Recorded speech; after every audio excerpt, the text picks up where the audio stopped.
And we are live. Hello, everyone. Welcome to another episode of Trading Bitcoin with your host, Tone Vays. Coming to you live on a Sunday, which is actually pretty rare, but desperate price action of Bitcoin is calling for desperate analysis. And therefore, we are going to the charts, unconfiscatable, only 10 days away. And the charts look bad. Once Zoom cooperates, I will pull them up. So this monthly chart, I don't know if I can redraw this triangle again. This is bad. And we have not closed below the intermediate moving average on a monthly chart in a pretty long time.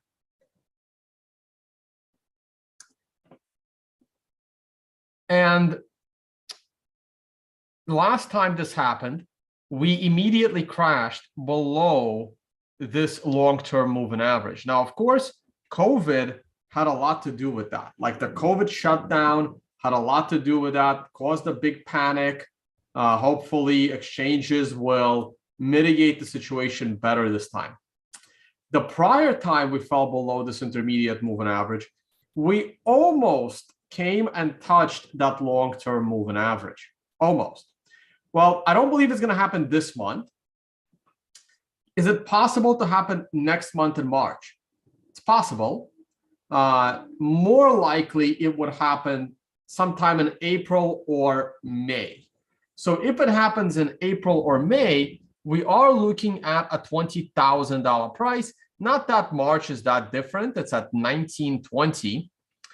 Which is close to 20,000. That is scary. It's scary. Now, it's scarier for some than others, right? So, man, I would love for this to be like a 6-hour video discussing all of this. I kind of enjoy it, but there's work to do. And I'm thinking about, like, some people love the 5 to 10 minute updates, and some people love like the hour and a half long analysis. And sometimes I don't know which one I should be doing. So, what is the worst part about the price of Bitcoin dropping to 20,000? Well, as crazy as this is going to sound, the worst part is what may or may not happen in the country of El Salvador. Why is it that every time I get on a podcast, I'm getting calls? Hold on. Okay. So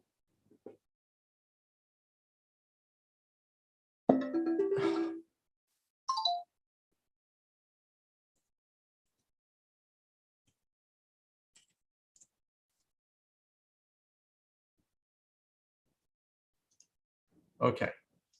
So the worst part is actually El Salvador, right? Because if the price of Bitcoin, 1 second.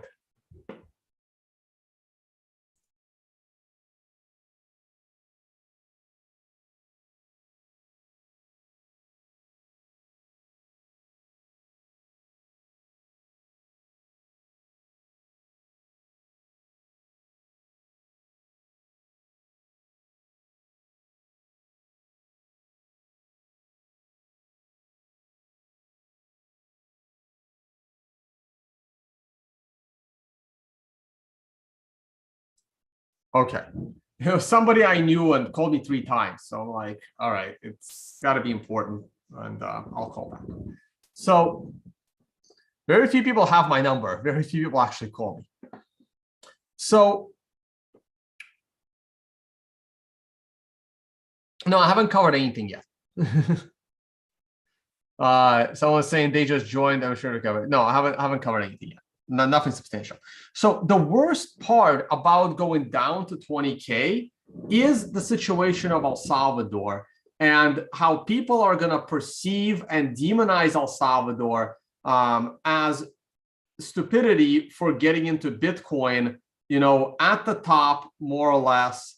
It all started here in March, and then you look like a genius when it goes to a new all-time high, and now it looks ridiculous. a year later, and the price of Bitcoin is down, like 70%, right? So that's going to be bad, really, really bad. Now, I don't think Bukele's,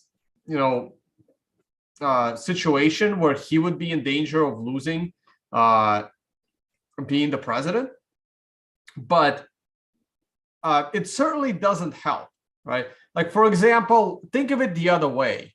If Bitcoin was over 100,000, the situation in El Salvador would look like a genius. He would look like a complete genius, right? But if it drops down and he's already fully invested with the country's treasury, it's not going to look good.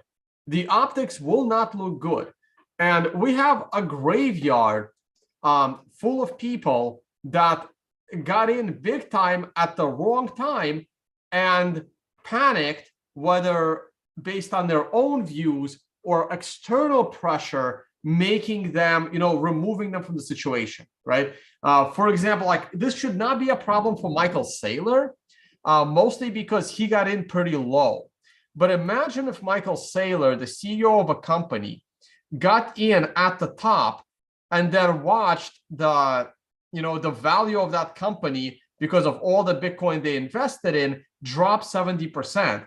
His position as CEO of the company would be in danger, even if he is the main shareholder of the company. Okay, so that is actually my personal biggest concern. It's not a concern for my financial well-being. It's not really a concern for other financial decisions, but it is a global macro concern. And that is, like I said, that is my biggest worry. I'm not scared that Bitcoin is going to die. I'm not scared that mining is going to collapse. I couldn't care less what the trolls on YouTube are going to say. All of that is noise and is irrelevant. But the geopolitical nature of Bitcoin going down to that price in an era of El Salvador adopting Bitcoin is very, very concerning. Okay, very concerning. Let's go to a slightly more in-depth analysis. Now, my view on double tops has not changed. The probability of a double top crushing a market into a bear market is very rare. It's incredibly rare. I know there are examples of this, historical examples of this, like the S&P 500, for example, when it double topped between 2000 and 2008. But it more than made up for that, right? Did I expect it to crash this much? Well, not really based on TA, but eventually you realize that, shit's hitting the fan. This doesn't normally happen, and double tops give you an opportunity to make up for all of these losses with the breakout above the double top, assuming you did not go bankrupt or committed suicide when this happens. This is why you should never be over leveraged in the market. The market will always give you an opportunity to make up for a bad,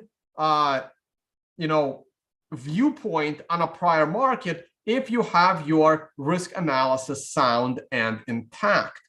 All right.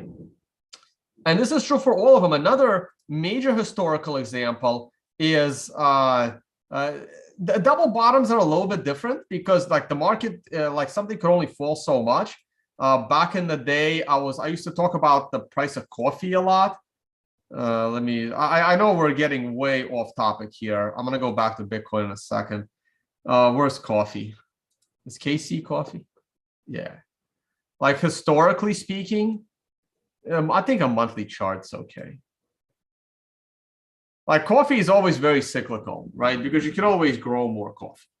And so you see these double tops all the time, and you see these double bottoms all the time. They're never perfect, but something like a commodity, which you can grow, don't expect it to go way up, right? Because you can always produce more of it. And when people produce too much of it, the price crashes. So these are very, very different things. In a world of inflation, in a world of tyrannical governments confiscating your money, Bitcoin will eventually break above this double top and break out above the double top with a vengeance. Okay, remember, the longer Bitcoin is depressed below 65,000, the more violent the move to the upside is going to be. This is, to me, this is pretty much a fact. When is it going to happen? I don't know. And that's why we go into lower level timeframes. The weekly chart only has 7 hours to go. And unless there is a miracle rally this afternoon, we are back in a full-blown downtrend. Now, the MRI is currently in a no trade zone. We can see green one, red one, green one. This is a complete no trade zone. While this was probably a red star continuation candle, it didn't close that way. So those that potentially took the short play based on the MRI probably would have had to get stopped out at a loss, but very soon could potentially re-enter that short trade. Now, here comes the tough decision. Obviously, I'm a little bit late to this candle. The time to stream was yesterday at around midnight, New York time. I somewhat, very slightly, have a little bit of a life. So I was not able to bring you this stream last night at midnight, New York time. In fact, New York time, East Coast time, whatever you like to say. I probably should have looked at the price around that time because I am in North America at the moment. And therefore, well, North America, I'm in America at the moment. I'm clearly not in the Socialist Republic of Canada. I'm never going back to Canada, like ever. Like, I don't care if the freedom protest wins at this point. They did it too late. They re-elected. You know what? I'm going to save my political rants till after the conference. You guys have no idea how much I'm holding back on my political rants for the unconfiscatable conference. But once that conference ends, like, I'm probably going to end up getting banned from YouTube, and I'll probably move over to Rumble. So anyway, let's get back to the price. It's frustrating discussing, but I can't wait. I can't wait to go on political rants when this is all over. So here we go. As stated on the last two videos, we are going into cash, and at this point, like here, I played my own devil's advocate, and I did not put this at 33,000 where it should have been. I'm not doing that this time. This time it is very clear. The moment, and I've stated this in yesterday's video many times, once 40,000 was lost, once we hit 39.5, I'll go as low as 39.5. That's as low as I will go on this chart. 39.5 is when you go into fully cash. And you could have even be considering right now a short position. This is how bad this chart looks. It would have been a lot easier to go into a short position had we rallied into the long-term moving average and then slowly reversed and allowed these moving averages, the short term and the intermediate term, to cross at a higher level of 45,000. That would have been a significantly cleaner short trade. It is making me look, you shouldn't short Bitcoin. Let's start there, high level. If you're going to short Bitcoin, I've equated it, it's like staring at the sun. You do it very carefully and in very short increments, okay? Now, is it too late for me to throw a short right here on Bitcoin? See, what matters to me the most is my reputation. It's very few people can call me a hypocrite, and very few people can call me a liar for whatever reason, because I'm very honest with you guys on these streams, maybe a little too much so.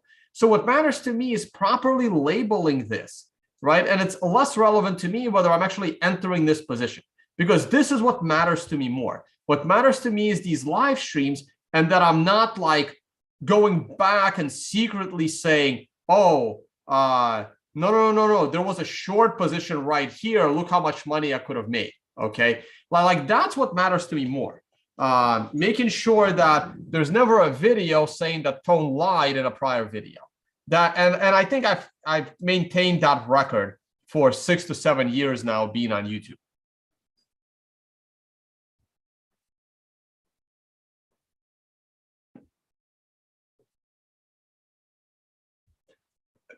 I know people are dying for a political rant. I know I will. I promise. After the conference is over, probably when I'm safely out of the U.S. as well. But let's get back to the price. So, do we dare put a short label on this? I am not ready to do that yet. I know I probably made a mistake not sticking a short label on this candle. In hindsight, this was obvious. Is it obvious now to short right here? And the answer is it's not obvious. And that's because the price of Bitcoin has just fallen 20% in a very short amount of time. And it can certainly bounce. I would rather for it to bounce back a little bit and then try an attempt at a short label at approximately this area of cash. Here's what is very challenging to do for a trader. And if you've been a trader of any significance, you know the following statement is true. It is very difficult to think in long and short at the same time in your brain. When you flip a bullish position immediately into a short position, that is mentally challenging because it will make you want to flip in the other direction constantly. And many traders, especially short-term day traders, end up in this perpetual disastrous loop of going long, and then they start losing money, so they flip to short. And then the short starts losing money, so they flip to long. And then the long starts losing money until you realize you have no idea what you are doing. It is one of the biggest challenges especially for a day trader. This is not a symptom of a swing trader. A swing trader that holds positions for multiple days and has hundreds of assets to choose from, especially in the stock market, they don't fall into this death spiral of flip-flopping. You enter a swing trade. If the swing trade fails, you cut that loss because you've already found another opportunity in a different stock. And that different stock could be a long or a short, okay?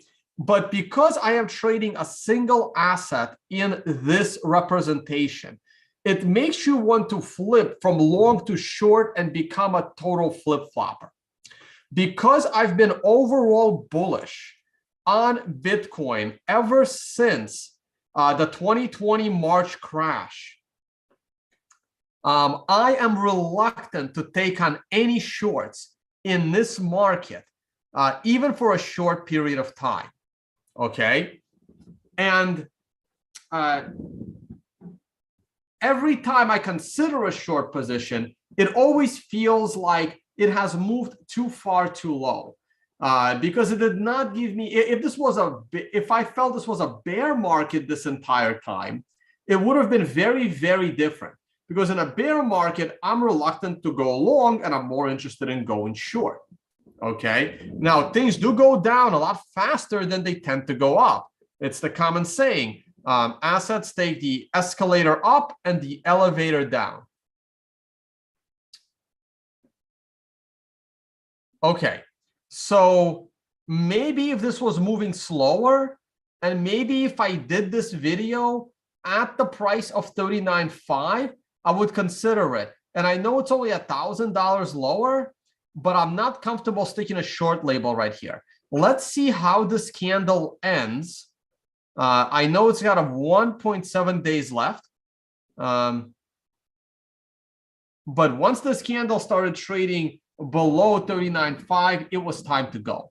And this candle is more than halfway through its life cycle. So I do expect us to close this candle in this area or lower. All right, guys, let me, unconfiscatable. We're going to try to keep unconfiscatable politics free. So everyone's welcome. Come join us. Only about 10 days to go. Few VIP tickets left. We have a bunch of regular tickets left. It's a great event. We are keeping our speaker list as updated as possible. I should be posting the agenda very, very soon, probably like early next week, just finalizing the agenda, making sure every speaker gets proper speak time on stage. It's going to be an awesome event, so please join us. The poker tournament is likely to come close to a sellout, if not sellout. Let's see how we're doing on that. We have 22 seats left at the poker game.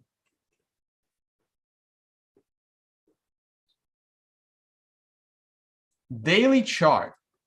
This is a problem. The 50-period moving average continues to decline. This arrow can be deleted. Clearly did not happen.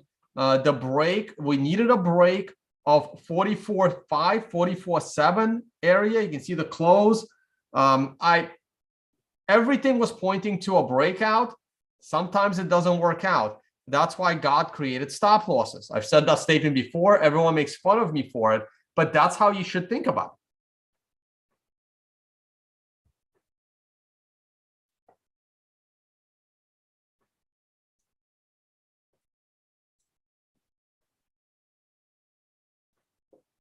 So here we are below all the moving averages. All the moving averages are, oh man, the 200 period is about to start declining. That is not a good sign. It's just not a good sign. This is a bad looking daily chart. If this candle closes below 38.5, it is pretty bad. The only thing that can kind of save you for the short term is basically a pullback like this arrow is somewhat realistic. The only difference is I just want to slide it over a little bit to the right because when you fall so far so fast, there is a possibility of a snapback. Hey, the color is accurate for a change. Wow. There is a possibility of a snapback to the moving average. It might come from a slightly lower area. We may be double bottoming again with 36.5. And then from there, this disaster can occur, okay? So this is why I don't want to short at this point in time. I'd rather short the rejection of the moving average unless I had shorted the red star candle here on the daily chart. If you're a trader of the daily chart, the MRI certainly indicated a very good potential short trade here, significantly better short trade than on this red star candle because this had the support of the moving average. This did not have support of the moving average. In fact, this candle confirmed the break of the moving average by spending the entire candle below the moving average. So why didn't I cut all my losses on this candle at $40,000 and enter a short trade? Well, that's because on the 4-day chart, I was still, reluctantly optimistic that Bitcoin had, a puncher's chance to get off the canvas and go back to the upside, mostly in light of the political situation and Canada confiscating people's money. It's how do you stay away from political rants?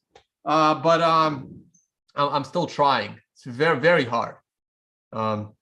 So I didn't do it. I didn't say it. So here we are in a situation where we have to just go to full cash and watch the potential massacre unfold in front of our eyes. Now, on a short-term level, on the 1-hour chart, how could this have been, observed and proper action taken place? Well, it's very, very simple. Like Yogi Berra said, it's deja vu all over again. I take this red line, I copy it, and I paste it, and guess what happens?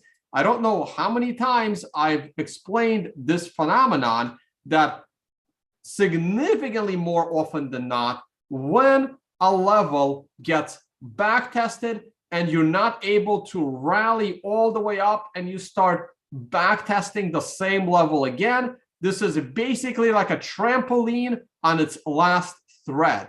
And what happens when you have a very old trampoline? You probably are going to end up going to the hospital. This is exactly what happens to stocks. It is a complete repeat of what happened literally a day earlier. It is repeating itself. Yes, you do have to potentially be awake 24 hours a day, 7 days a week in order to catch every one of these, or you can set proper alarms. In addition, I don't know how much stock people put in the MRI on the hourly chart. I seem to kind of like it. You can see a red arrow here, green arrows here. This green star candle unfortunately did not amount to any significant upside, but this red star candle certainly amounted to a shit ton of downside. When did the crash end? On the MRI daily buy. We are now crawling along the mat, but unless this thing goes back up above all of this, there's a knockout punch coming. Hope that explains it all. Yeah, that is one of Felix. That is one of Yogi Berra's best quote. The restaurant's too crowded. Nobody goes there, right? This is based. This was my argument for Bitcoin blocks being too full. You know, no one uses Bitcoin. The blocks are too full.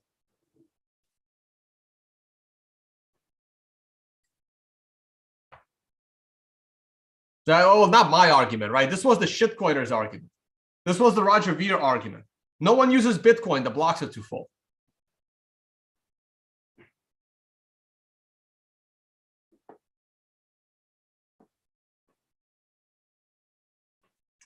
GBTC is closed on the weekend. We're going to move on. Oil, everything's closed on the weekend. So one more thing I want to do. I know some of you are waiting for a political rant. I went through every single commodity last time and every single stock on my list. I know we can have a lot more stocks. So we are either going to go through foreign currencies or global indices. The first person in the live chat to say FX or global indices wins, and that's the one we're going through first.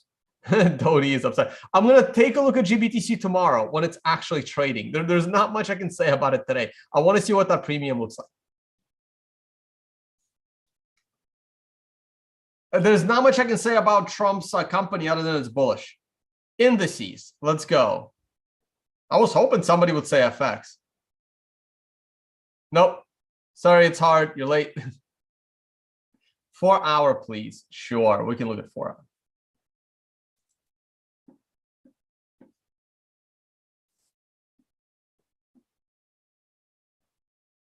Well, they're my lines. They're accurate on a 1 hour and they're accurate on a 4 hour. The 4 hour gave you a red star candle, another red star candle, and another red star candle. Every red star candle led to some incredible trades, and the price of Bitcoin never went above the red star candle. The red star candle is part of the MRI,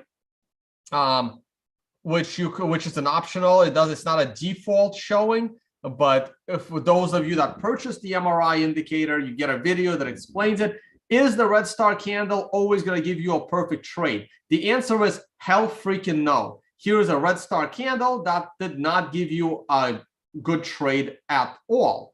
But if you flip that trade to the bullish side, and no, I'm not being hypocritical when I said earlier, it is ridiculous to go from long to short, but if you wrote a bot trading based on these things, that's what the bot would actually do. So you may not want to do that, but here is a short trade that fails. Here is a long trade that succeeds. Here is a short trade that I'm not going to say failed, but it didn't lose you money. This was a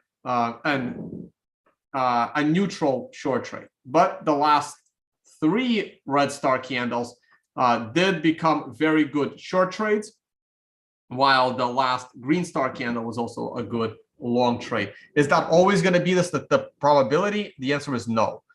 Trading is always very risky. The 4-hour is coming up on an MRI buy, which may not happen if we rally a little bit over the next few hours. But let's go and take a look at global indices. Nothing to say about the stock market either. Things are closed. Global indices. What is this? Oh, those are my old trades.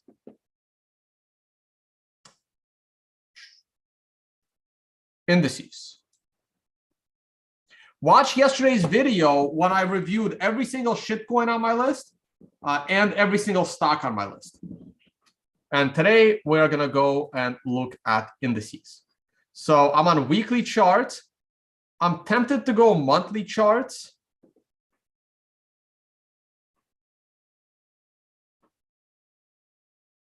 Starting with the Dow Jones. But if I go on monthly charts, right, I'm given a big macro view because I can't see detailed sides. So this is, man, it's really hard. I wish I had the time to look at all of this, but anyway, Dow Jones, macro view.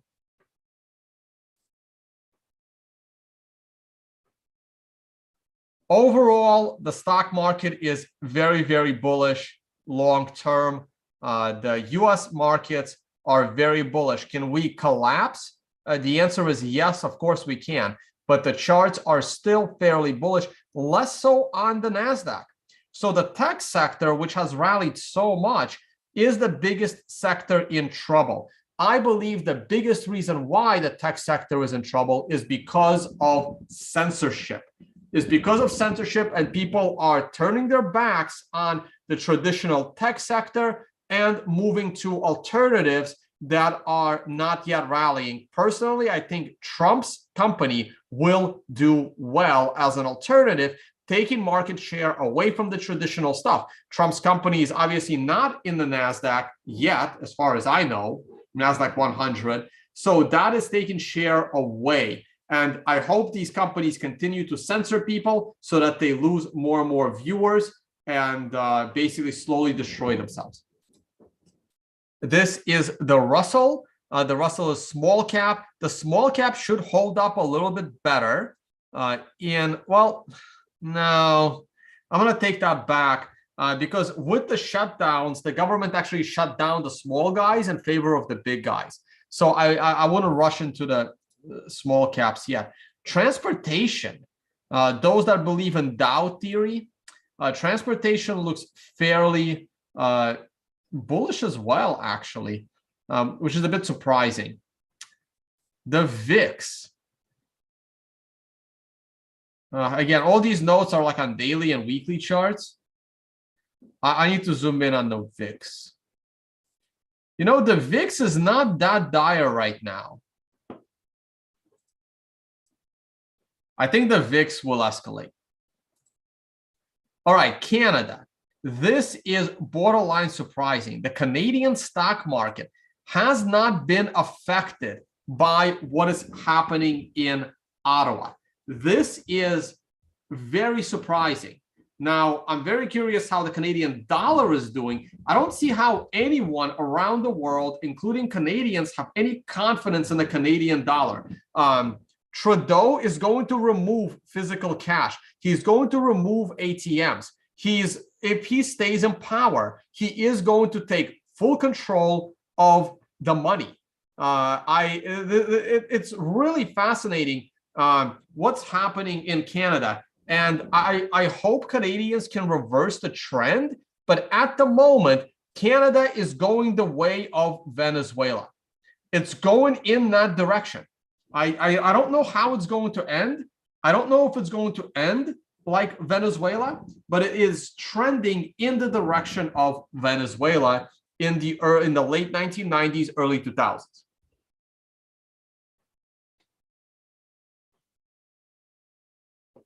So the chart is bullish. Would I be investing in Canadian companies? Would I be investing in Canadian dollars? Absolutely not. But the charts are bullish.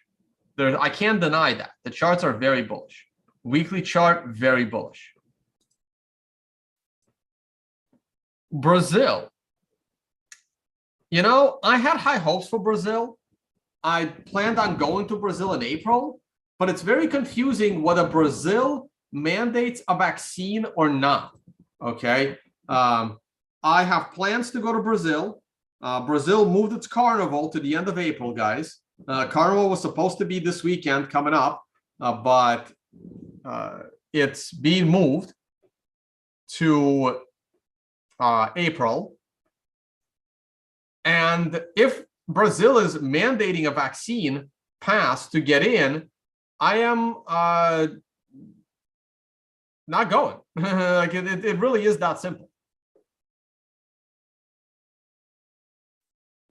I mean, some countries mandate a vaccine pass, but they also allow an exemption for COVID recovered, which is how Novak Djokovic initially got into Australia. He got in under a medical exemption of being recovered from COVID.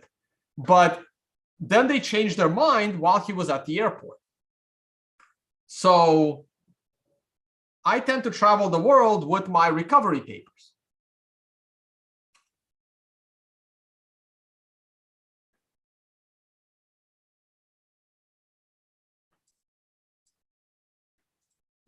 Crypto OG. Tone once said that politics are more important than Bitcoin.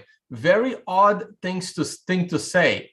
Well, it may not be more important for you, but it happens to be more important for me at this point in my life, because brainwashing people into communism is something I would like to prevent.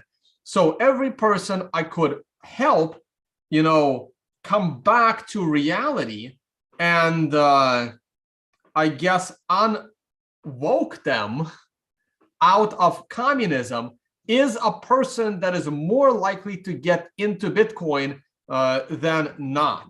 All right. So Bitcoin plays a large part in saving people, but you could only save people that are not brainwashed by Marxism. So hopefully that answers your question.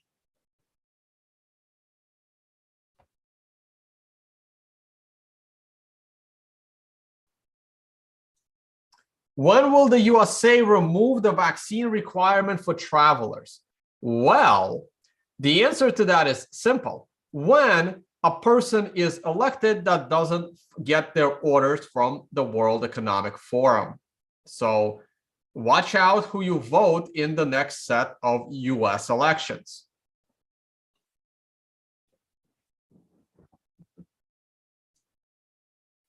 Now, here come the political questions.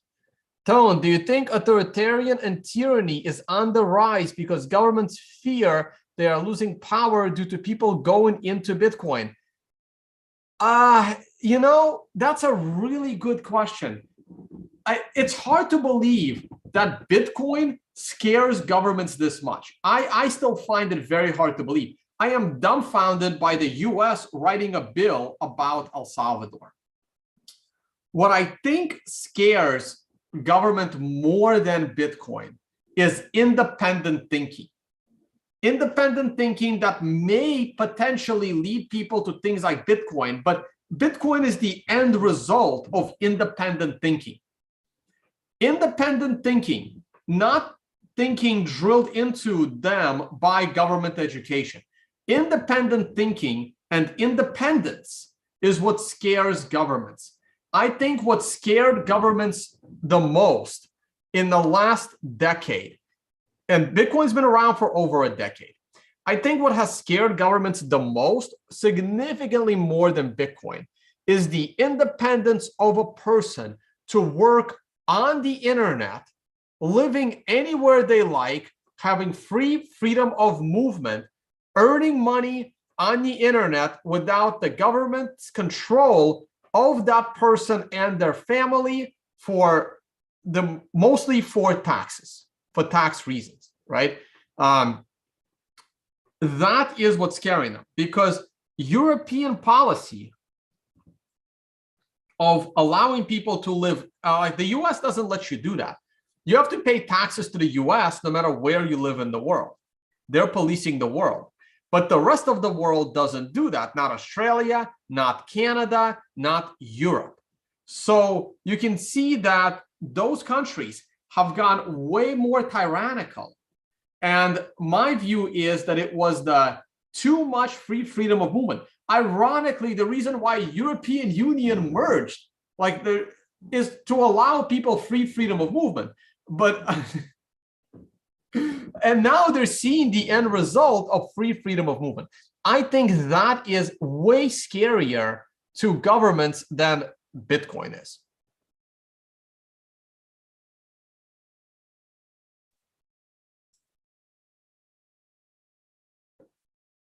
All right, let's go through this. So the Brazil, I don't know where Brazil is standing right now politically. Brazil has been pretty anti-COVID mandates for the last 2 years, and suddenly they're on board with the COVID agenda of vaccine mandates and passes and everything. So any country that is mandating this stuff has a significantly lower probability of me showing up in that country. Now, it's a kind of irrelevant, right? Like, I'm not that important. It doesn't matter. But I do stick to my principles. There are some countries that have these kinds of mandates that I need to be at for, work reasons. But there is a difference between work and personal. Like, I don't blame people for taking the vaccine against their principles in order not to lose their job, right? Because not everyone can afford to lose their job and they can't put food on the table. So even if you don't agree necessarily, or you have an exemption, you have to take the vaccine to keep the job. I mean, I understand that, right? Some people stuck to their principles, some could not. And I have lots of friends and even family members that, did something against their principles for whatever, for their personal financial decision. And that's fine. Like, I don't blame them for it. Not everyone, we're all dependent on something. Right. So my view is Brazil chart is kind of neutral, and I have no idea in which direction it's going to go. So no comment. The UK chart. The UK chart is actually pretty bullish. Now, UK just announced they're going to drop all mandates. Is that true or not? I don't know. Personally, I have a disappointing view of the UK from what they've done during 2020 and 2021. Though I am going to be in the UK in May if there is no COVID restrictions, okay? So if there's no COVID restrictions, I plan to speak at a conference in the UK in May, all right? But that also means that there needs to not be a vaccine mandate for stuff to enter the country or to go to a restaurant. Now, the chart of the UK stock market is very bullish. Look at this. It's ready to break out with a vengeance. That is a very bullish chart on the UK stock market. I don't know what that means. I'm just saying that the chart is bullish. Look how different the German chart is. The UK chart is here. The UK chart has not broken above the prior set of swing highs. It's here. Now, look at Germany. Again, what does this mean? I don't know. Germany was a lot more tyrannical against COVID, with COVID mandates, and they remain so, but it seems to have done really well for their markets. I don't know how to reconcile that, right? This is why sometimes you should be trading the chart and not your political opinions. Now, to me, I am less interested in Germany than I am in the UK. I think Germany has been way more tyrannical towards their citizens from what I've been reading than the UK. So if I had to choose one to go on vacation, I'd rather go to the UK at this point than Germany. Just like Austria, they try to put in very aggressive mandates, and I'm against mandates. France, another very aggressive country. Look at its market. Okay, now these are priced in euros and the UK is priced in British pounds, obviously. So we also have to check how these currencies have done, because if the euro greatly devalued against the pound, that could explain additional rise in their stocks. The companies here also did well. Now, keep in mind, there is another factor here. If the tyranny of Central Europe was so great that they destroyed small businesses in favor of large publicly traded businesses, that would increase the value of large publicly traded businesses at the expense of small businesses. If the UK had significantly less shutdown of mom and pop businesses, it would not have propelled the publicly traded companies on the market. So you could have invested based on whichever countries had worse shutdowns actually improved the stocks of the large companies, because people would have to use those large companies. Let's go to, well, this is the overall index for Europe. And it's very, very bullish. Now, well, let's see what happens next. Let's see what happens going forward.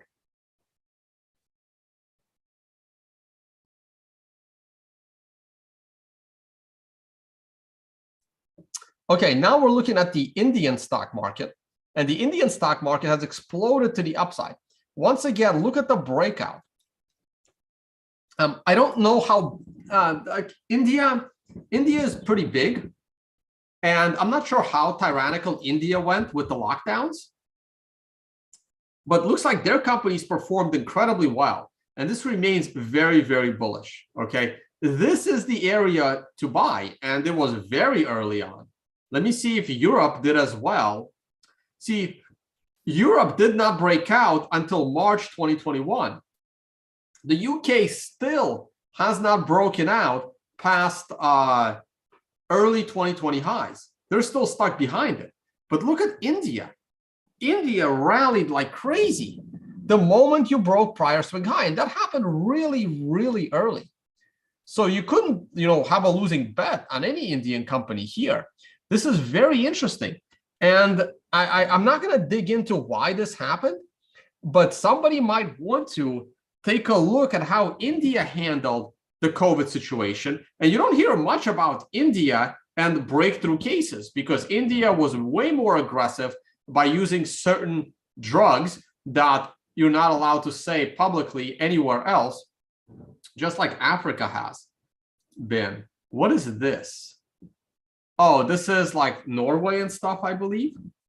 OMX. And this also broke out really high. And those Scandinavian countries were also a lot less aggressive with their COVID restrictions.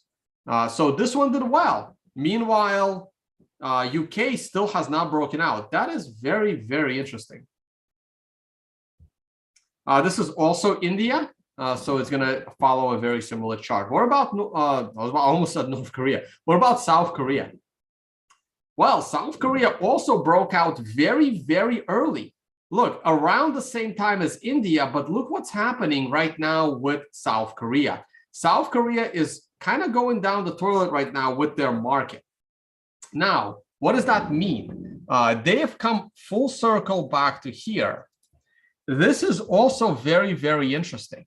Now, it could be concerns that China, everyone's worried about Russia taking over Ukraine. No one seems to be talking about China taking over Southeast Asia, starting with Taiwan, moving on to Hong Kong, and then eventually the rest of Southeast Asia. Can this happen? And the answer is yes. If China wanted to invade South Korea, there is very little South Korea can do about it, okay? This is what happens when the West is too preoccupied with, people's genders and climate change. But China could potentially take over most of Southeast Asia. There is nothing stopping them right now from doing so. And especially in this current geopolitical environment, is that the cause of the drop of the North Korean markets? I don't know. It could also be the drop of the tech sector overall that is happening. People are, maybe people can't really afford their iPhones. Though I gotta say, I went to a steak restaurant last night and it was packed beyond packed beyond packed. So apparently people still have a bunch of money to go to a steak restaurant. That doesn't seem to stop them.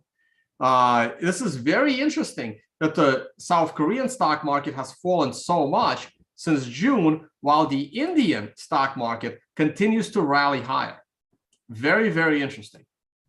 This is I want to say it's a bearish chart, but it also pulled back to its prior swing high. So right now it's in a no trade zone, potentially ready for a bounce to new all-time highs. Let's try to keep an eye on this. I'm curious. What about the Chinese market? So the Chinese market is not even close to its all-time high from 2015. But China has a lot of, or its all-time high in 2007.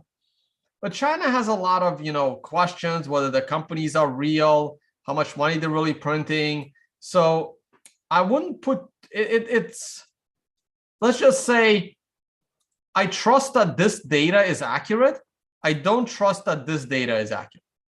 So I don't exactly trust the honesty of the Chinese stock market. What does this mean? I don't know, but it's way more bullish than bearish right now for the next decade on the Chinese market.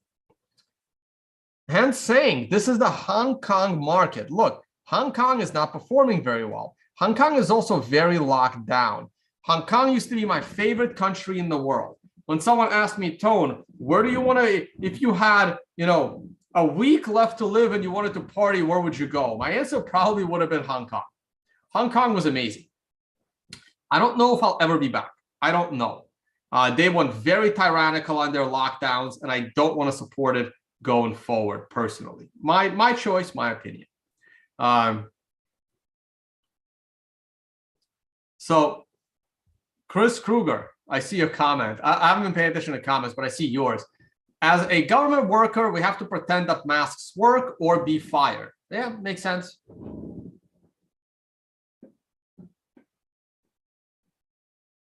So Hong Kong is down from its all-time high back in 2018. Pretty much the ultimate high of Hong Kong.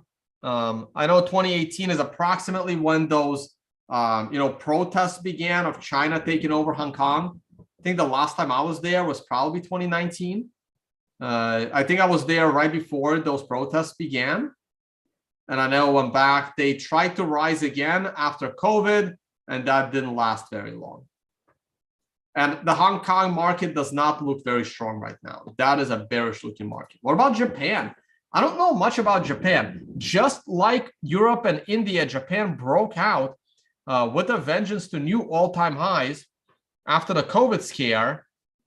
I'm not sure what the situation is like in Japan. I think they're somewhat locked down for tourism. And this is a bad-looking chart. Unlike Korea, they have not yet pulled back to their prior swing highs. This is generally a bullish-looking chart. I don't know much what's going on in Japan. I would love to go to Japan. It's one of the few countries that I still really want to visit that I've never been to. So Japan is at the top of my list. I'm very happy that Japan is not on my ultimate shit list, along with New Zealand, Australia, Canada, Israel, Austria. That's on my ultimate shit list. But I've been to those countries. Not Israel, actually. I haven't been to Israel, but I've been to the other ones. So so I don't plan to ever go back, but at least I've been there. Israel, we'll see. At the moment, I don't plan to ever go to Israel, but I've never been to Israel. Again, it's all about my respect for how your country handled lockdowns.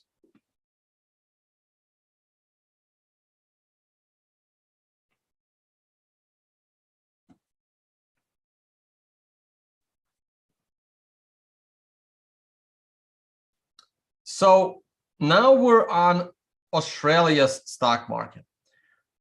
Australia's stock market broke out to new all-time highs, and it's now struggling a little. I need to go look at currencies. I'm really curious how these currencies have performed. Australia is still holding up well. I wonder if this is due to how the Australian dollar performed. Not much I can say about Australia other than I'm never going back there again. But we'll see what other people think about that.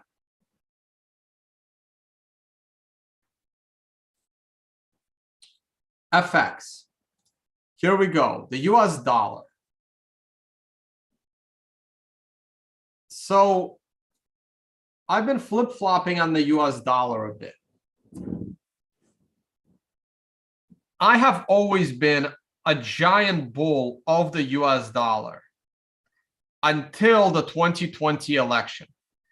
From the moment the 2020 election took place, I became a bit of a bear on the US dollar. This was before COVID. Due to the fact that the clown show known as the 2020 US election, I thought that the world would start to lose respect for the US dollar. Now, the COVID mess might have significantly strengthened the US dollar based on the fact that other countries just printed more money compared to the size of their economies, Canada in particular. So that kind of saved the US dollar quite a bit. Ultimately, I do believe the US dollar is going to die a fiery death because people will stop respecting the US dollar. But it also depends on what happens in the next US election.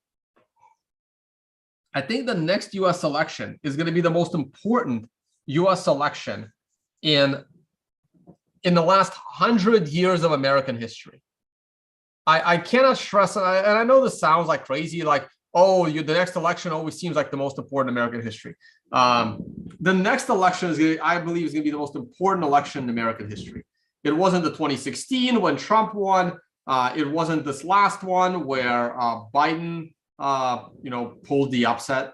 Don't make fun of me. Please don't take that out of context.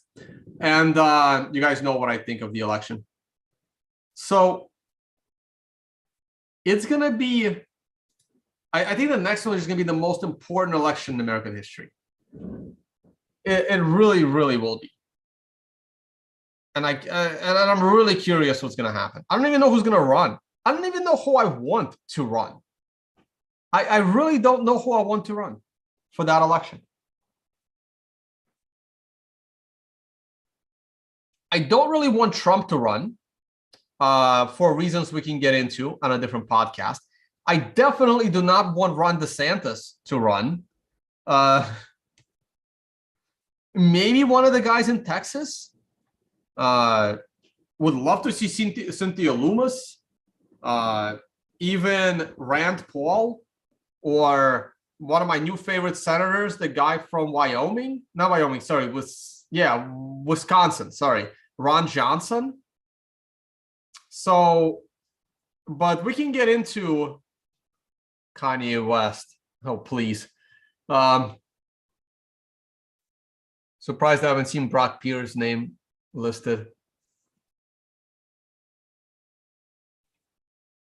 We can do another podcast as to why I don't really want Trump to run. Ted Cruz would be fine, nor DeSantis to run.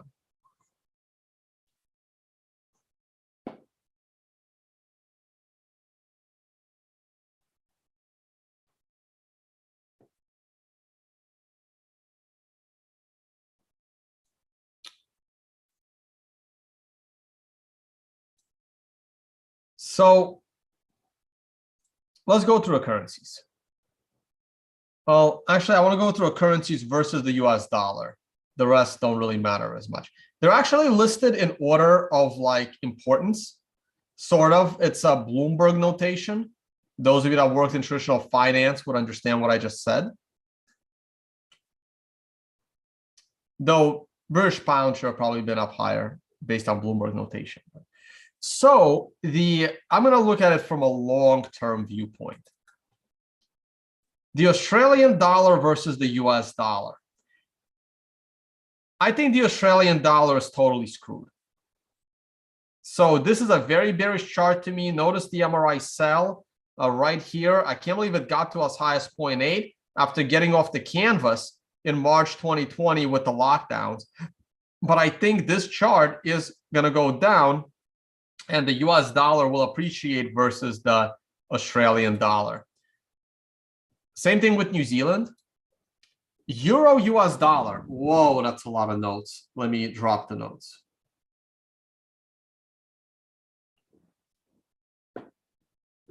I have also flip-flopped on the euro versus the US dollar. So after the US election and after COVID hit, I was watching what's happening in Europe. And Europe united behind the lockdowns in a way that really created that really started to create the socialist state of Europe.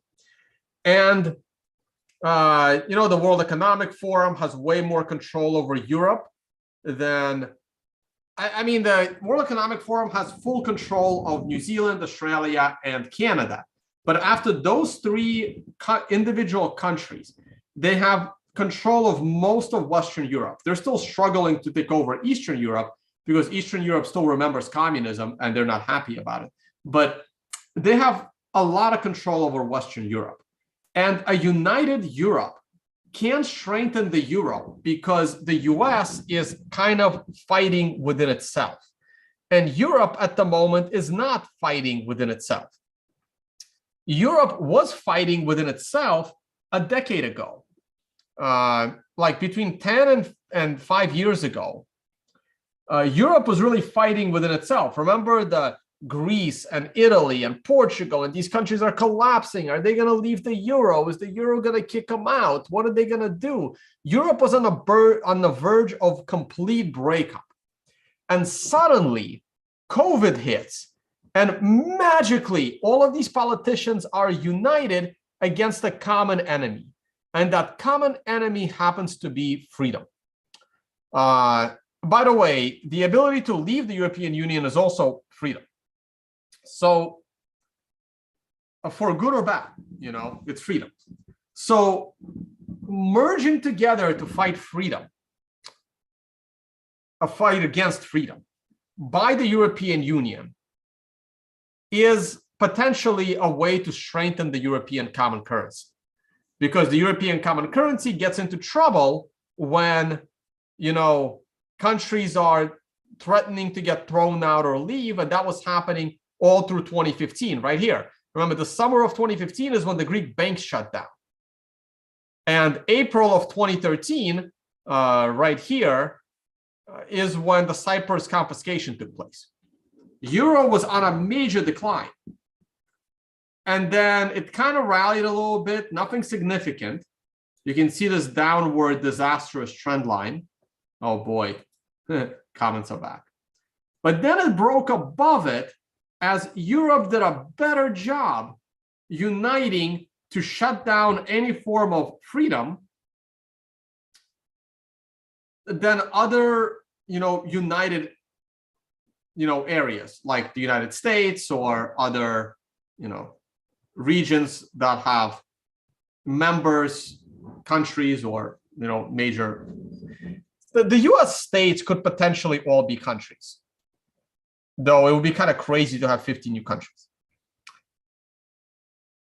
A state has enough freedom to almost act like a country, though those freedoms constantly get taken away.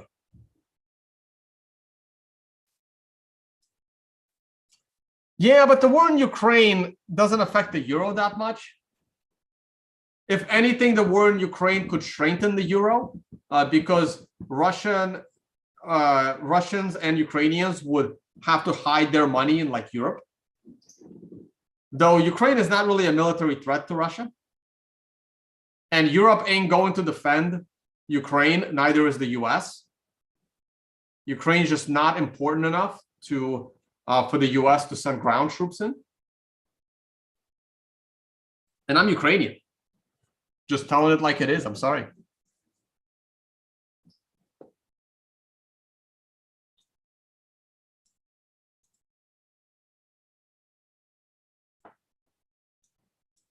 US also doesn't want the embarrassment of potentially losing to Russia, because remember, now they're fighting on the Russian border.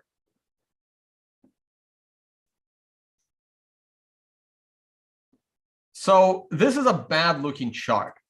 We did not break the prior swing high. We didn't do it on an intra-month basis. We didn't do it on a closing basis. We established a higher swing low, but the moment the European common currency goes below the prior swing low, it is in serious trouble. Serious trouble. So I do think this looks bad. What about the Swiss franc versus euro versus the Swiss franc? So this is euro in Swiss francs. So this looks like the euro is strengthening very strongly against Swiss francs.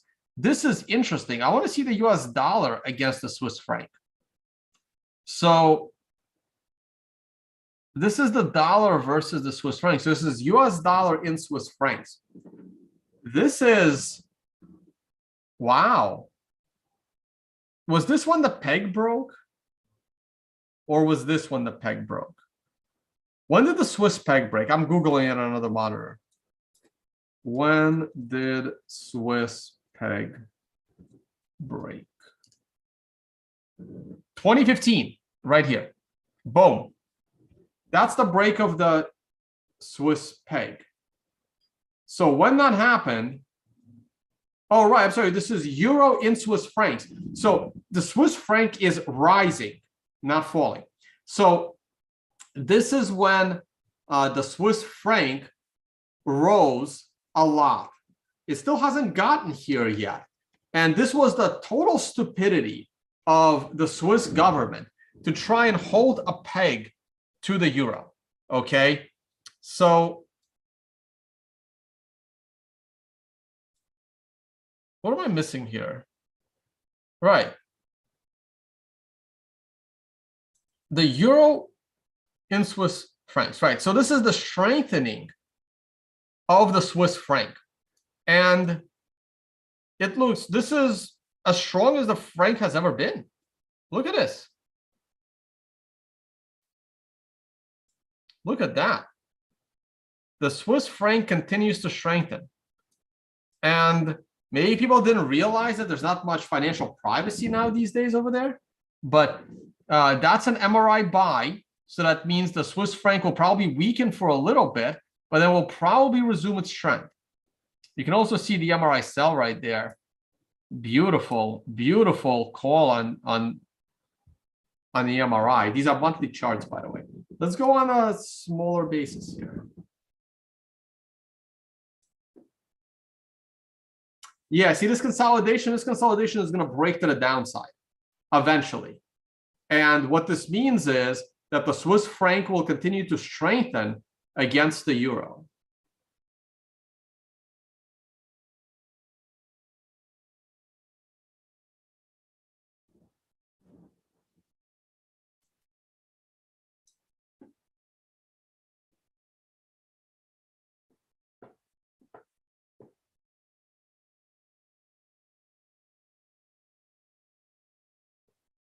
People are asking me, when am I going to go to the Staten Island barbershop?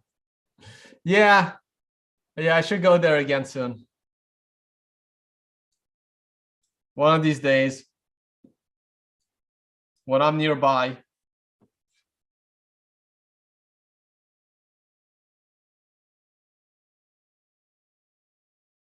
So let's move on. Damn, I have a lot of currencies to go through. Jesus. After that, I'm going to cut the video, guys. That's enough. Euro against the British pound. The euro is also losing badly to the British pound. So when did the referendum take place? So I have to go back further, probably. I'm Googling that as well. UK, what was it? Well, what was the name of that? UK, shoot. Oh yeah, UK vote to leave Euro, European Union. Remember, guys, Eurozone is on the common currency. European Union is the political union. Eurozone is the currency union. 23rd of June 2016. Let's go there. That's 2020. 2015. Weekly chart. Let's go to June 2016. Right there. It's got to be it. I see the volatility, right? So when this happened, people panicked that this is somehow bad for the UK. The UK is stupid. The UK, I mean, like, look, I don't want to be like some other podcasters that get too involved in American politics. I don't want to get too involved in the UK politics.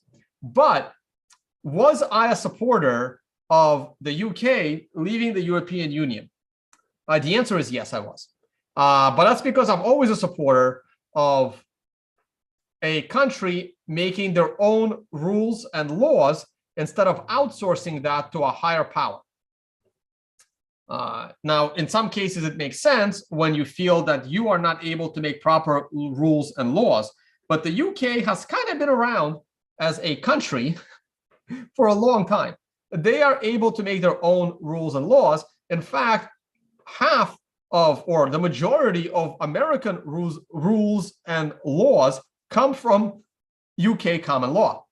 Now, a lot of people thought this was terrible. Now, here is the day of the referendum. Referendum, that's what it was called. Let's take the average price of 0.8. Okay, where is the price today? Let's zoom out. Let's do that. Let's do that. And the price today is 0.83. So we are back at almost the same level. I believe this floor is going to break. I believe the currency of the UK will strengthen, and it will be proven that the right decision was made, and it should strengthen the United Kingdom. Now, look, the strengthening of your currency is not necessarily good. It makes your exports very expensive to other countries, but it makes your citizens somewhat wealthier because you're not destroying their savings. Japanese yen, I'd rather look at it against the dollar. Oh, Scandinavia, SEK. So this is euro priced in SEK.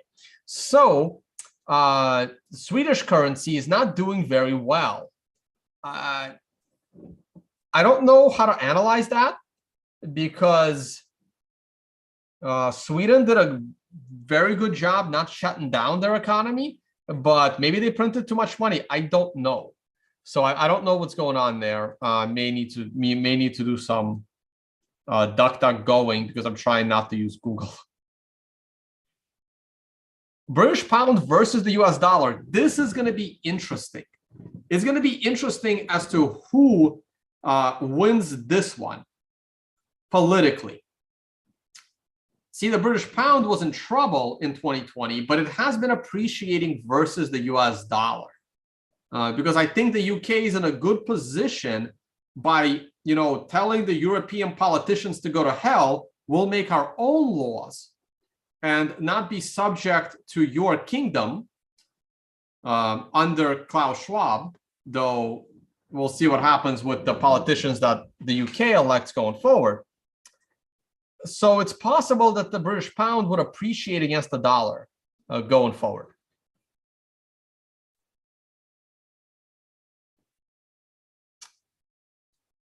This is the Japanese yen. The Japanese yen was working on a historical triangle, which eventually broke to the downside. But now the Japanese yen, which means the Japanese yen is appreciating against the dollar, but now it has been depreciating against the dollar. So the United States is strengthening against the yen, which is interesting.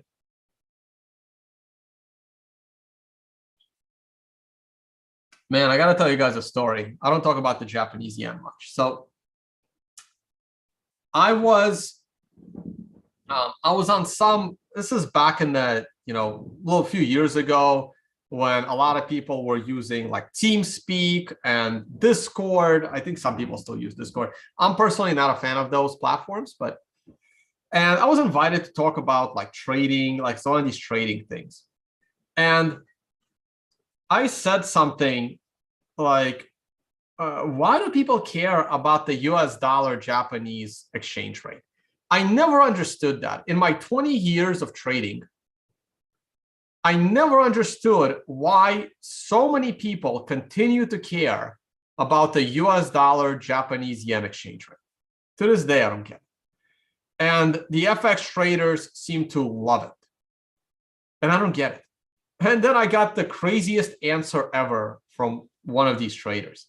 And he said, well, that's because if you, the US dollar versus the Japanese yen FX trade is the easiest trade ever. And if you can't make money trading the USD JPY pair, then you shouldn't be trading. And I just saw that as like, there's no such thing as an easy pair to trade. That doesn't exist. If it did, everybody would be trading the USD JPY pair and everyone would be a billionaire. That's not how trading works. And this is how you know whether people, know what they're talking about when it comes to trading or not. So to this day, I don't understand the importance of the Japanese yen versus the US dollar pair. To me, it's generally been overall irrelevant in forever. And it just fluctuates back and forth like most currencies do.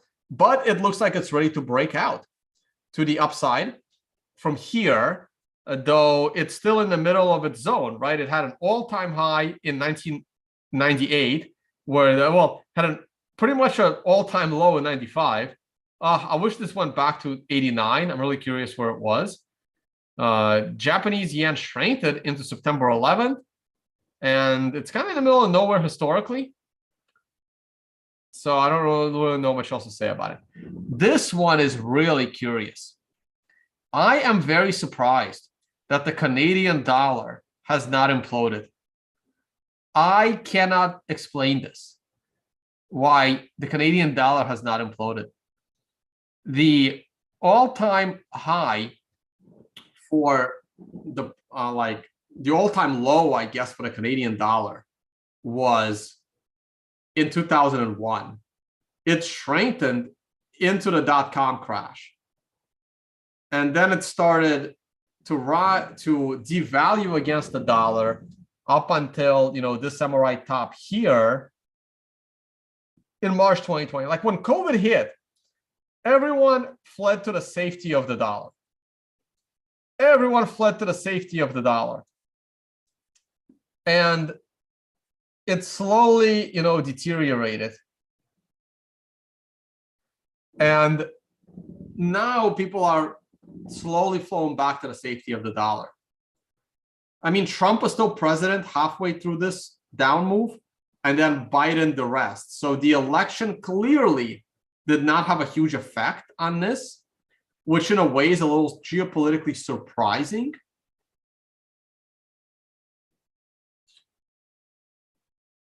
It's hard for me to explain this. I personally would stay away from the Canadian dollar like the Black Plague. I can't see how it's not going to devalue, because at the moment, I see a Venezuela trend for Canada. It can reverse, and, clearly, the Canadian dollar is not devaluing. So if I go back to the indices, the Canadian index, where's Canada? Flags should be able to help, right? There it is, TSX. So this rise in the stock market of Canada was not the result of the devaluation of its currency. Therefore, what was it? And I am surprised. I'm surprised. I would not have made this bet. From a TA perspective, the chart's been bullish the whole time. Going back to FX on Canada. Where's Canada? This is surprising. Because remember, if the Canadian dollar starts to devalue, its stock market will probably keep rising because of inflation. Very surprising. I expected the Brazilian currency to be in trouble. I guess it's been a while since I looked at it. but you can see my target for the Brazilian currency devaluing strictly based on TA. That was a beautiful cup and handle. I call this the cup handle, and the target was almost met. And this consolidation will probably devalue the Brazilian currency, which is unfortunate because I was really hoping that Brazilian stance against, lockdowns and restrictions would help its country, but clearly it's still devaluing the currency. Again, things that it's hard for me to explain. Maybe I'm completely wrong in my views on what's good for a country and what isn't. I believe a devaluing currency is bad, and I believe shutting down your economy is also bad. And Brazil didn't really shut their economy down as much as other countries did. But maybe tourism had a big, obviously people weren't going there. I mean, I didn't go to Brazil. I went to Dubai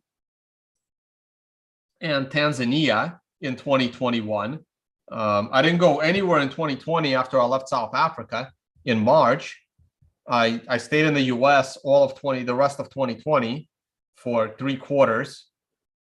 And in 2021, I was in Tanzania and Dubai. I don't think I really went anywhere else. I think I went to Turkey.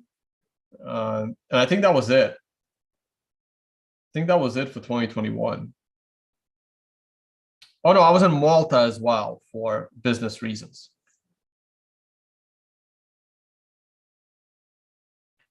And I think that's the list. I wasn't much Mexico, but Mexico was fully open. US dollar versus Swiss franc, we already talked about that. I'm going to go through these faster. What's EGP? Egyptian pound. Why is it so high on my list? This is not exactly important. Neither is Indonesia. I'm sorry, guys. Yeah, Indian rupees. Yeah, Indian rupees are not doing well against the US dollar. So you can't explain some of the stock market rise in the fact that the Indian rupee has not really outperformed the US dollar. And it's not looking good for the Indian rupee. This chart is not very bullish. Maybe they're printing way too much money. Mexico. So Mexico is doing somewhat well after the big catastrophe in early 2020 with the COVID stuff. The Mexican peso has done well versus the US dollar as they kept their economy open and allowed tourists to come in, creating demand for their businesses and their economy. Good for Mexico. I wish it was cheaper for me to go to Mexico, but I'm happy for the people of Mexico that their currency is not screwing them. I mean, we still have 500 viewers, so I guess people are somewhat interested.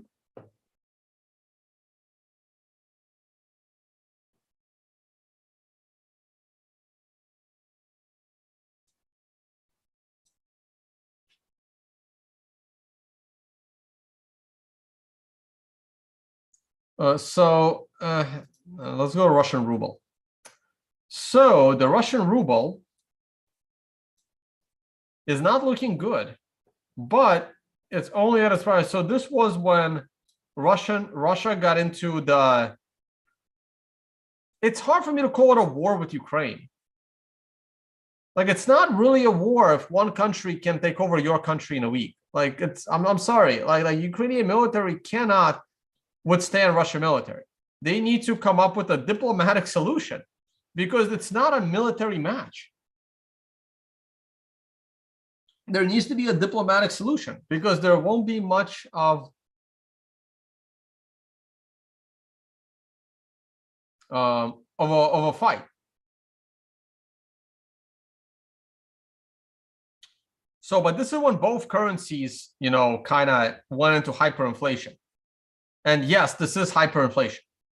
When the currency goes from, when the currency loses 100, when a currency devalues by 2x, that's hyperinflation land in a short amount of time. It's not Weimar Republic or Venezuela hyperinflation, but technically it's hyperinflation.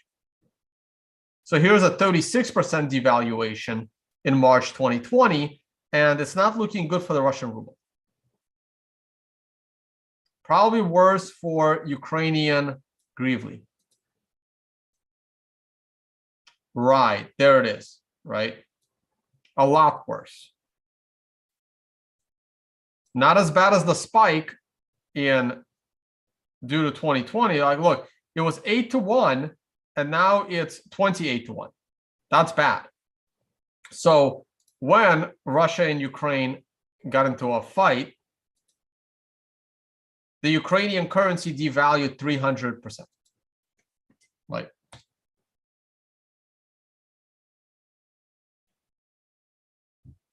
it doesn't really devalue 300%. You got to flip that over, but it devalued by a lot. Devalued like half, 80 something percent. And this is a terrible looking chart. Absolutely terrible. The Ukrainian currency can, like, if Russia does start to invade Ukraine, like if you have savings in Ukrainian bank, you need to get it out. Like, this is a disaster. Like, it can go up 300% again. Easy. Easy. Well, maybe not 300, but like it can easily go here 100%. Like you'll lose half your money to devaluation. This is a very ugly looking chart. If you're watching me in Ukraine and Russia, it looks very bad for both currencies. Like, one of the reasons why Russia may not want to invade Ukraine is because it could, hurt their currency a lot. This is also a bad looking chart. Not as bad as the Ukrainian chart, but bad. This is really bad. Singapore dollar. Another one of my favorite countries of all time that I may never go to again because of how they treated their people during the last 2 years. No comment on the currency. The Thai baht. The chart isn't interesting. No comment. The Turkish lira. Here we go. The Turkish lira is like, I have no idea what the hell happened here, but it'll probably break this high eventually in the near future. Looks like they're trying to hold it together, but eventually more confidence will be lost in the Turkish lira. South African rand.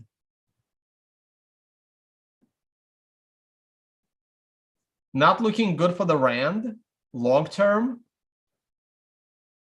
I'm more, and it's on an MRI buy, so devaluation of the rand is coming. They seem to be handling, I mean, they were 50-50 on the tyrannicalness of COVID restrictions.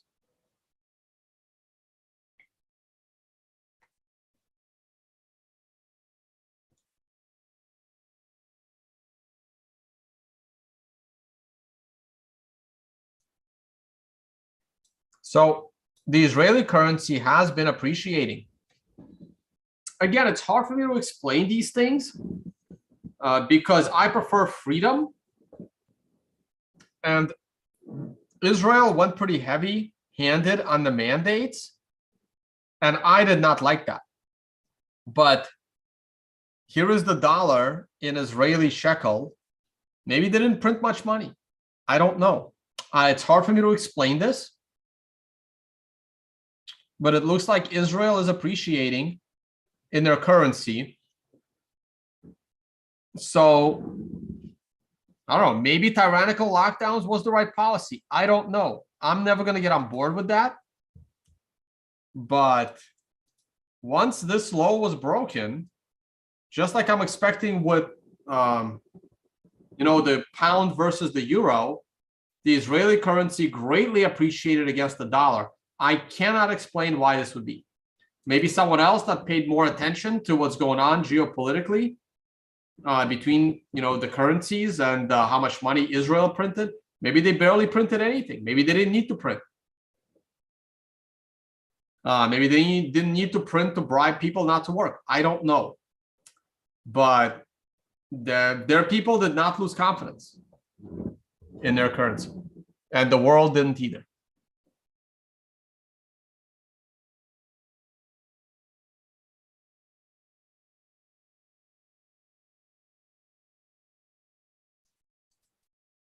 Czech Republic.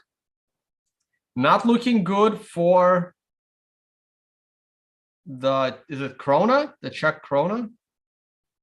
Not looking good. That's a bearish looking. Oh, sorry. I'm sorry. It's the other way around. I hate doing currency analysis. It's looking fairly good for the Czech krona against the dollar. Once it breaks the floor, it will. It should continue to rise against the dollar. Maybe again, I don't know the restriction situation in Czech Republic. Been to the Czech Republic 3 to 4 times. Don't have any plans to go back at the moment. I used to speak at a conference called Hackers Congress, which was, pretty like anti-government event. And then they put in and then they put in a vaccine mandate for the conference, when not even the country had a vaccine mandate. So bye-bye conference, something I don't plan to speak at again.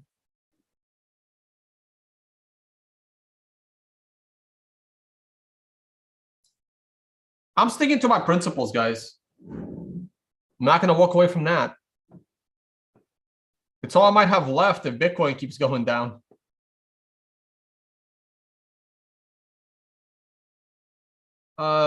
Hungary. Hungarian currency is not looking good. Hungary has been one of the more freedom fighting countries, I believe. I could be wrong.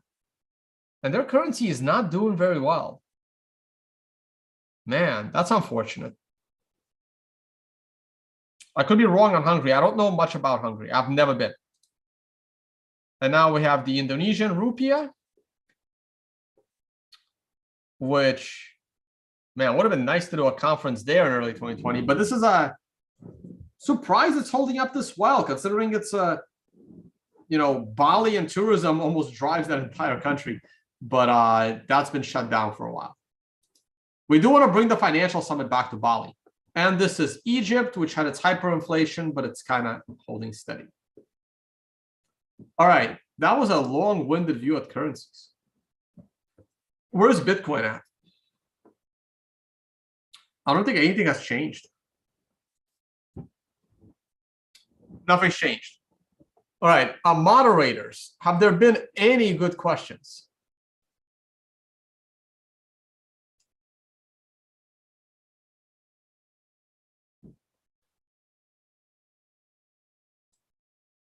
I don't see anything posted in my. Oh, yeah, there's a couple. Hey, Tone just joined. Okay, yeah, I saw that earlier. Is it still possible we see new all-time high this year? Yes, for both stock market and Bitcoin. Yes, absolutely. I'm still betting on new all-time highs for both stock market and Bitcoin this year. I'm still betting on that happening this year.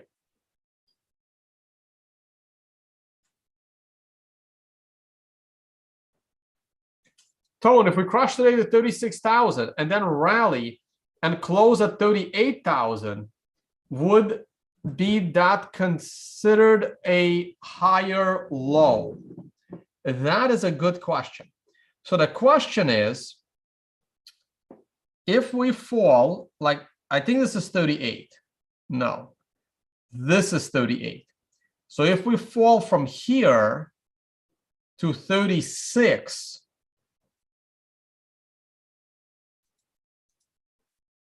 and then recover,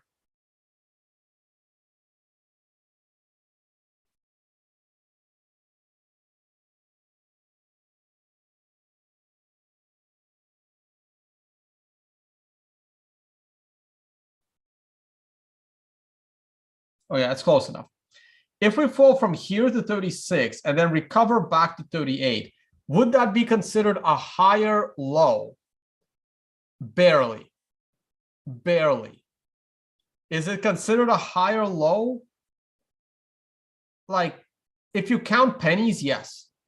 In reality, I would consider this a lower low overall versus this swing low. And that creates a big problem because it's too close to this swing low. Let's just say if that is to occur, I would still be bearish, especially if it occurred today. If it occurred tomorrow, I would be a little less bearish because it would make a crazy reversal candle. Ideally, what would I want to see in order to avoid this giant red candle? I would want to see a bigger annihilating crash. So what I would want to see is something on par to this drop, or we go all the way back to 2020. Okay, but something on par to this. Let me do a copy. I would want to see this. Let me grab. Where is the copy feature? Here it is. Let me grab this.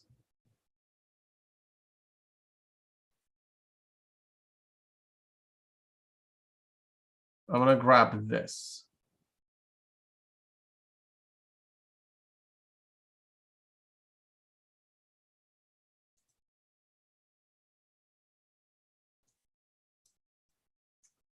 I would want to see this.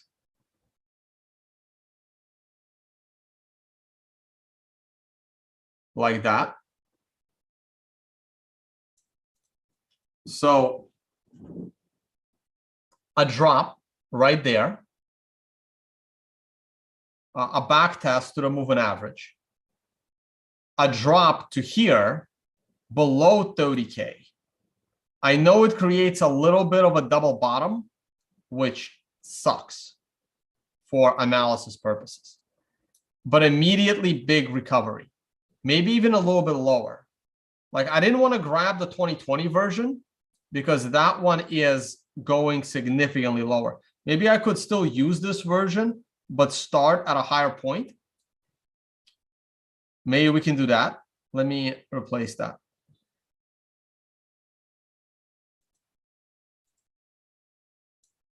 I'll just leave it. But then from here, what I would need to see is this recovery. So now I'm going to grab another copy.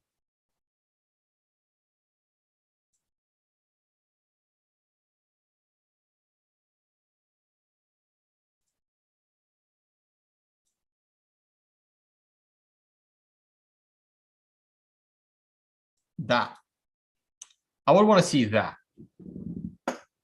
Okay. Something like that. Now, will this create a crazy environment where you have these double lows? Yes. But if this is, strong enough of a V recovery, it's okay. But if this thing suddenly gets stuck down there, right, then we have a big problem. So let me now go and pull the 2020 version.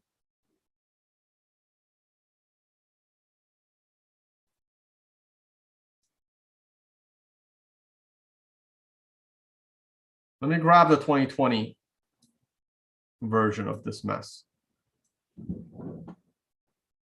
By percentage, this is going to look crazy, but.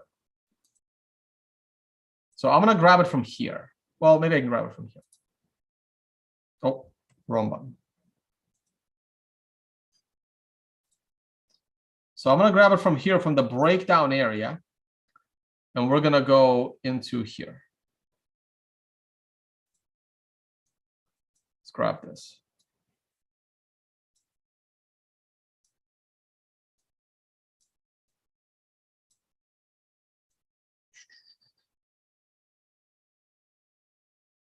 Yeah, I don't think it'll be this bad. So maybe I can raise it up and I can kind of do this. There you go. There you go. That is more like it. So if I line this up,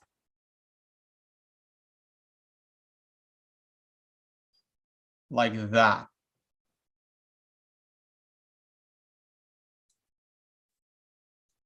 this is a very interesting scenario.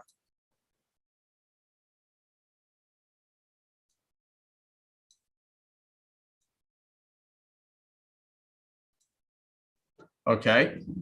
And you see what happens here, right? We spike down and immediately go back up. And this spike takes us down to 1900. So this would be kind of catastrophic. But man, if this thing can kill a couple of altcoins along the way, I'm all for it.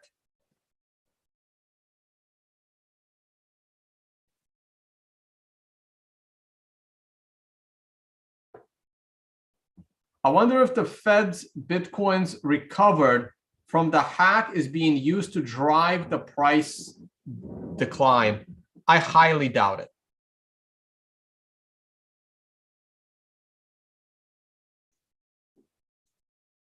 Should holders be doing anything right now other than hold and DCA? Probably not.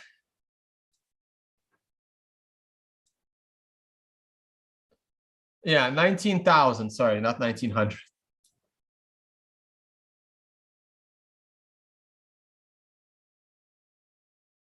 So I don't know if I should leave this on the chart or not, but this is basically following the 2020 playbook right now. And it's pretty damn in line. Maybe slide this over by one tick to make it really like kind of perfect. Almost. Doesn't really matter, really. So we got a couple of days, but I'm very happy I, labeled this cash based on rules, because I am very concerned that this is potential reality.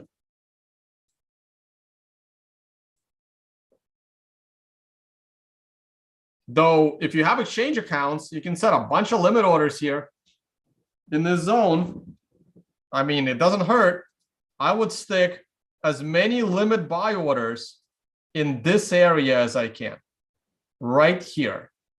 Whatever that price is. This area, not this area. Good luck with that. But this area here, that $22,000 to $23,000 range.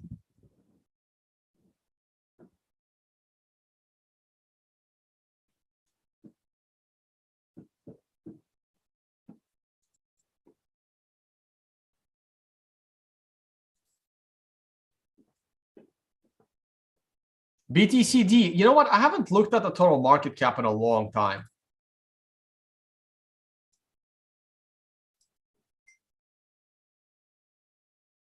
Oh, that's dominance. Sorry. I don't care about dominance. I really don't. I had a chart of this with annotations and stuff. I don't know if my annotations are on this. It's on a weekly scale. Yeah, this has become irrelevant because you can spin up a shitcoin tomorrow. Is it M? Is this no? How do I find crypto?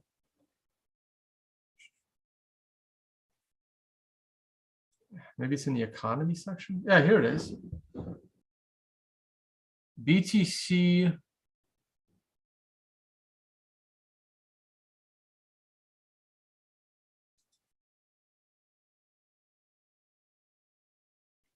Oh man. Where's crypto?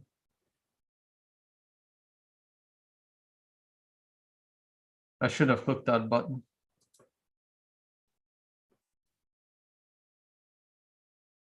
Oh no, it's not BTC. That's never mind. Man, hold on. Crypto. BTC dot. Nothing shows up. Okay. All. BTC dot. Okay, there's dot D. That's all I got. All right. I forget what the tickers are for the total market cap and stuff.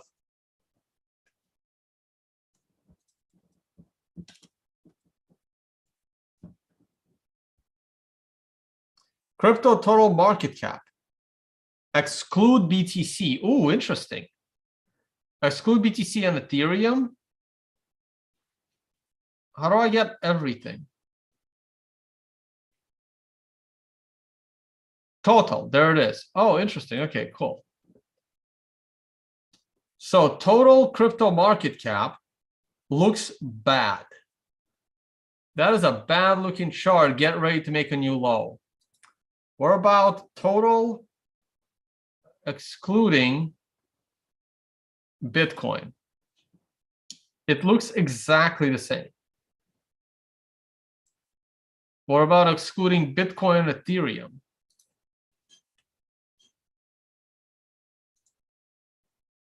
Looks exactly the same.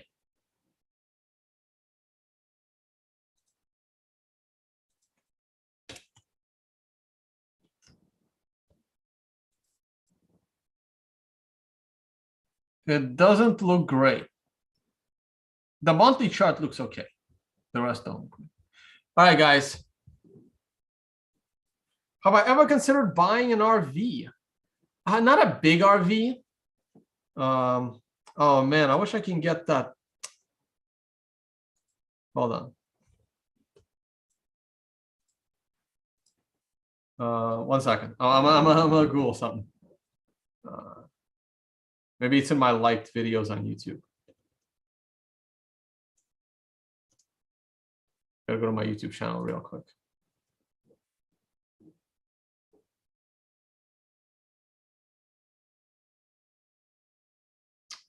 Just gonna have to scroll through my, where are my liked videos? Your videos? Not really.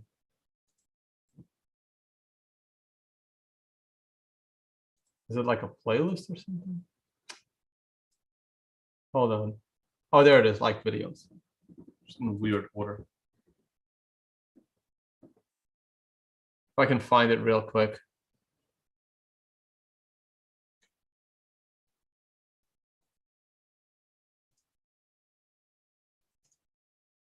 Ah, here it is. Like, not an RV, but one of these, maybe? Let me see. Like, I'll consider one of these. I don't know if I can afford it. But... like, this video is old. As far as I know, this was never made. Like 1,000 other concepts that never get made. But if I was to get an RV, it would be something more practical. So something like this. Let me see. How long can I speed this up? Like at 2x or something.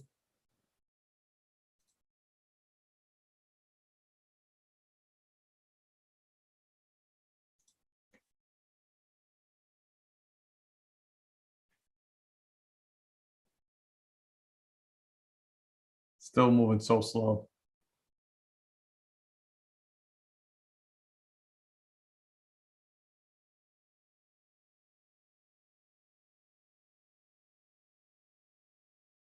It's not in English.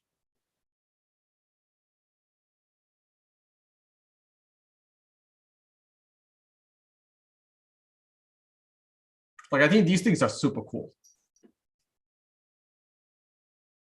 But like I said, I don't think this was ever made.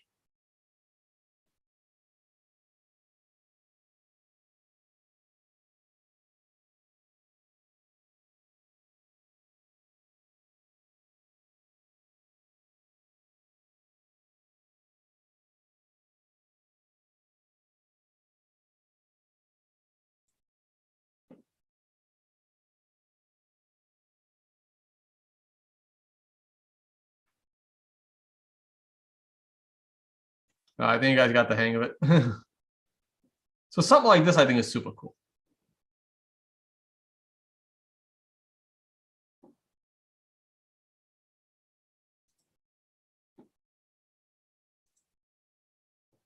All right.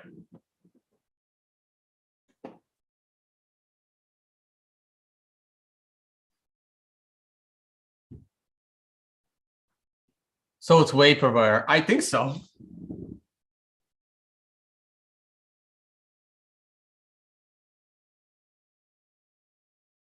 They did make one. I don't know. It was hard to find any info on it.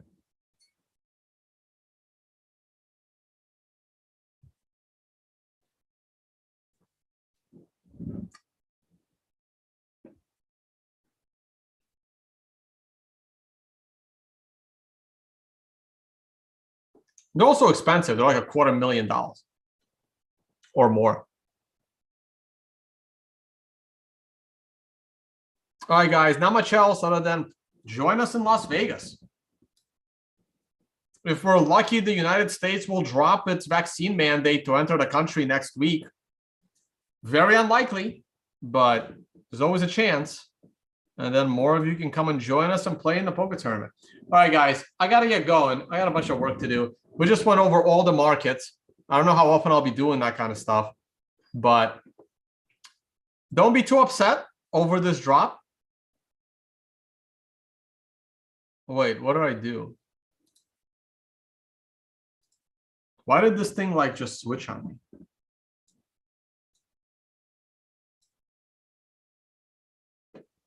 That's weird, right?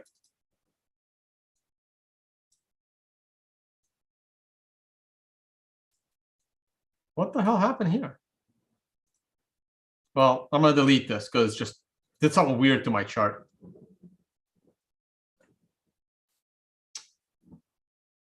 All right, guys. I'm going to be calling it a day. Nice long video for you on the weekend.